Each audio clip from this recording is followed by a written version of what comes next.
In this problem, we are asked to find how many milliliters of a 2.3 molar solution would be needed to add to completely react with the base, which is potassium hydroxide.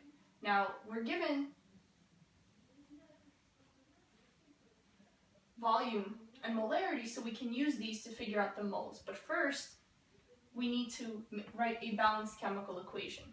So we have potassium hydroxide. These charges cancel out, so those are good. With sulfuric acid,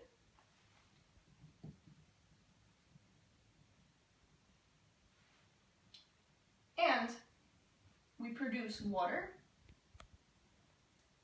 and potassium sulfate. Now potassium sulfate has a -2 charge, and potassium has a +1 charge, so we need 2 potassium. Now we need to balance. So since we have 2 potassium on this side, we need to make this a 2 here. We have 2 oxygens and 4 oxygens, 4 oxygens and 1 make this a 2. And now we have a balanced chemical equation.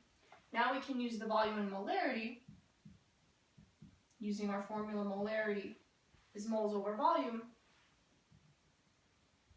to figure out the number of moles of the sulfuric acid that we have.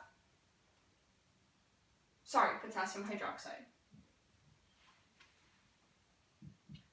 So we have 0.15 for the molarity, and the volume is in milliliters, so we need to convert it into liters in order to use it in this formula. And we would get 0.0195 moles of potassium hydroxide. Now that we know the number of moles of potassium hydroxide, we can use our balanced chemical equation to find out the number of moles of sulfuric acid. So for every 2 moles of potassium hydroxide, we have 1 mole of sulfuric acid. This gives us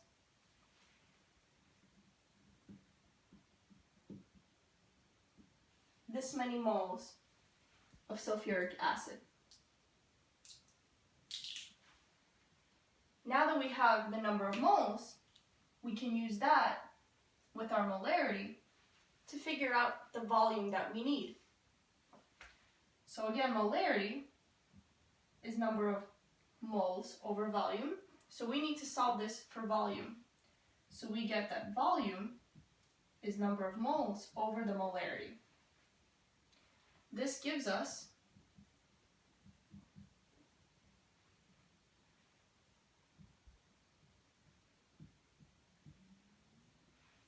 number of moles, and our molarity is given to us, that's 2.3. So we get that our final volume is 0.0042 liters, because the volume in a molarity formula is always in liters, but they're asking for milliliters. So again, we convert 1, 2, 3, and we get 4.2 milliliters as our final answer of sulfuric acid.